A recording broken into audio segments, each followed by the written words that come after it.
This video is sponsored by PCBWay. More on them in just a bit.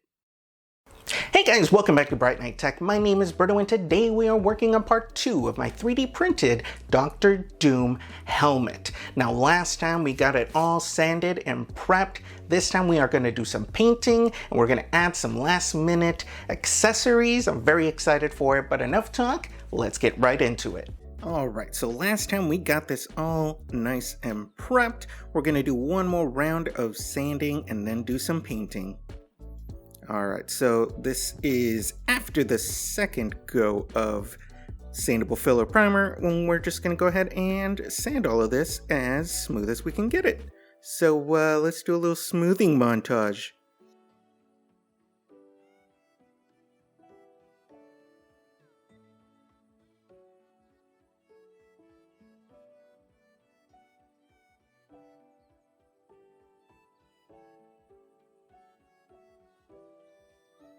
Alright, now that all of these pieces are nice and smooth, let's get to the painting.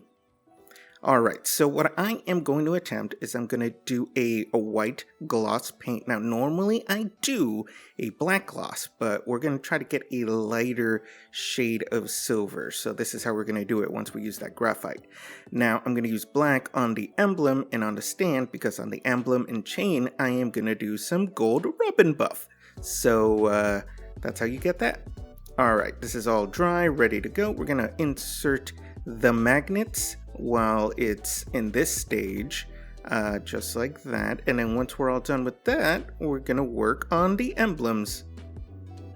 Alright, here are the emblems. They are dry, nice glossy paint. Doesn't have to look perfect because, like I said, we're going to cover it in some gold rub and buff. I bought this a while ago and it is a very small bottle, but it will last you forever. I'm going to put a little dab on my finger. I've already done like 3 or 4 projects that were, decent sized, and I am not even anywhere near finishing this little tube. So all you really do is just rub it on there, just like the name says. I've tried using like a cloth or sponge, and I just like how it looks better when I just do my finger. I feel like I have more control over it. There you go. Do a little more. Alright, and you can see it looks great. So after this, I'm going to do some gloss clear coat on it, and we'll be done with that. Okay, so now it is time for the graphite powder. The white is fully cured. We're going to go ahead and rub it on there, and that does not look good. I'm going to try really hard and see what happens.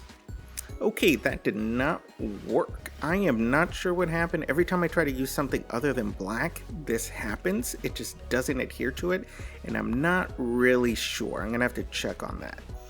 So while I think about what to do with that, let's work on the chain here. Same idea. We're gonna do some rub and buff, just like that, and then just rub it all over there. This one you can just go willy-nilly with it. I just kind of just got it everywhere. I'm not trying to be strategic with it. See, there you go. A nice lovely gold mess. And again, we will do a gloss cover on that. Okay, so I decided to pivot. We're just going to go back to the normal way of doing it with black. Alright, now we are done with the black gloss.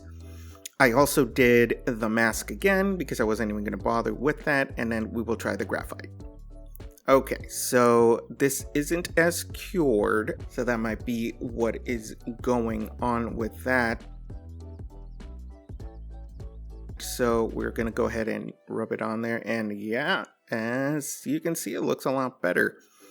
So it might be the choice of black, so it might have something to do with that. Alright, so I ruined this. It almost looks like it says the word no. I must have picked up some pebble in the cotton and ruined it. So we are going to try to fix that.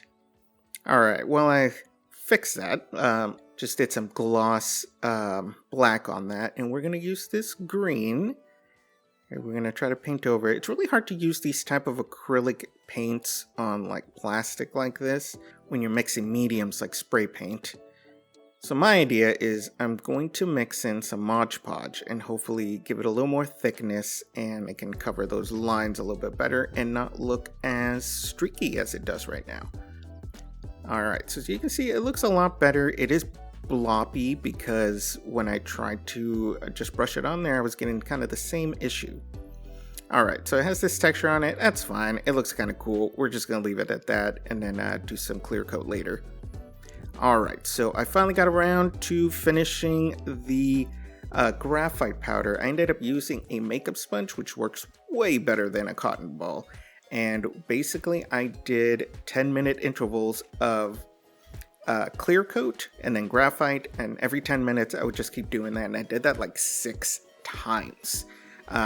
Because I was trying to make sure it wasn't fully cured at all. So I think that's probably what happened. I let the white cure completely, and that's why it didn't work. So we got a good result. We'll try white again next time.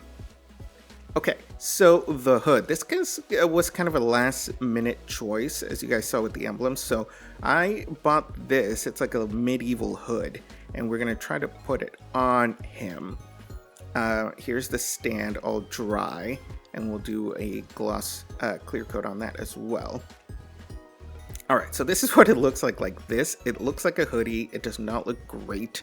I have to figure out a way to bring up the shoulders so it doesn't look this way. All right, so we have the emblems here. These are supposed to be like for his cape, but obviously because I'm using a different type of hood, it's just, you know, for decoration aesthetics. All right, I'm going to flip them over, and they're probably a little too big, too. I should have probably made them smaller. We're just going to use some hot glue. We're not going to make this complicated at all. Just a little bit of hot glue, stick it on there, and we are going to cover it, too. And then we're going to do the same thing to the other side. Very simple, not complicated. We're going to let that dry for a bit. Okay, also, here are the eyes. Now, I got these green eyes. Now, the thing is, he doesn't have solid green eyes. What's creepy about Dr. Doom is that you can see his eyes, but it has like a green glow on them. So we are going to attempt to do that. Here's how it looks like on, just like that.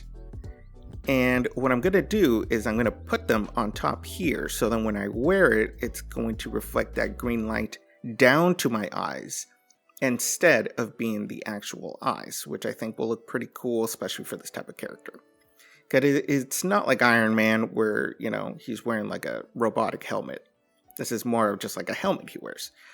All right, we're going to put some Velcro and we're going to stick this right around the mouth. I already tried this on. It does fit in there and it doesn't impede my movements. And just like that. Looks pretty good. All right, you want to make sure you clear those magnets so they don't get in the way. And just like that, it's going to reflect down on my eyes. Looks pretty good. Make sure you push them all the way up so you don't have them be as visible. But I think it depends on the angle. All right, these are dry. So now we are going to put this on the hood itself. So I printed this pole. So this is the extended pole that Sentinel Props has for their stands. Here is the regular sized one. So the extended one I added 2 inches to and then put the ball. So I got these magnetic name tag holders and one side's adhesive. So we're going to take the adhesive off one. I like these because the magnet is super strong. And that way I don't have to poke holes into the hood. So we're going to start with one, but I'm probably going to do 2 to make sure it holds. All right, looks pretty good. Now we just got to bring those shoulders up so it doesn't look like a sad ghost with this. Okay, so the idea is I'm going to use this hanger. So what I need to do is find a way to hook it up to the ball. But before we get to that, word from our sponsors. I just want to take a second and thank our sponsors, PCBWay. If you don't know who PCBWay is, well, let me tell you, they are a one-stop shop for manufacturing services. They are best known for their custom PCB boards, and right now for the month of September, they are having some great discounts and events. Right now on FDM TPU prints over 20 grams, the heavier you print, the bigger the savings. So prints over 64 grams can get 80% off. Now, I'm not great at math, but that tells me that it's like paying 20% for your print. Now, this deal is only good until the end of September, so jump on that. And right now they are also having a free purple solder mask. Add a vibrant touch to your PCB projects. Choose a purple solder mask at no extra charge. Now this is also only available until the end of September. And don't forget to join PCBWay's 9th design contest. The contest runs from September 1st, 2025 to January 31st, 2026. For full details, themes, and how to enter, check out the link in the description. Okay, so what I decided on is I found this little screwed hook, and we are going to place this in the back. I'm going to try not to go too high, because if you go too high, the hanger is going to come up too much and the helmet's not going to sit right. So I'm going to do my best estimate. I kind of measured, but I could get it wrong. All right, we're going to put the helmet on there, and then we're going to bring the hanger underneath the hood and hook it up.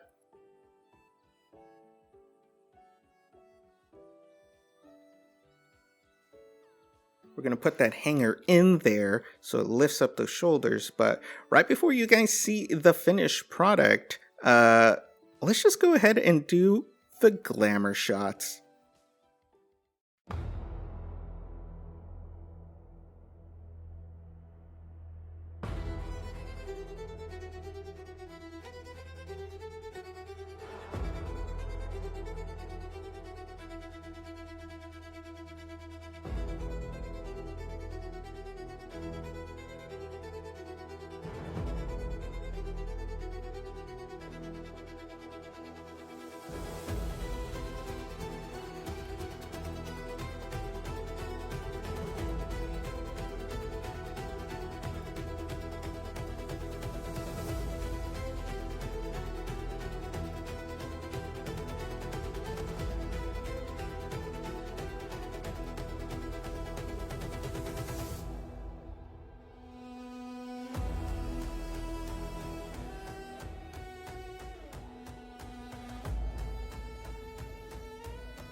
And there you have it. I am extremely happy with the way this came out. I actually need to find a place for it because of the size, but I am very glad that the hood and the emblem accessories that were last minute worked out and they look awesome like they do. Let me know if you guys have made this helmet as well and how you did it, and what else should I make? Thanks for watching. If you have any questions, go ahead and put in the comments below. Don't forget to subscribe and hit that bell button for notifications, and we will see you next time.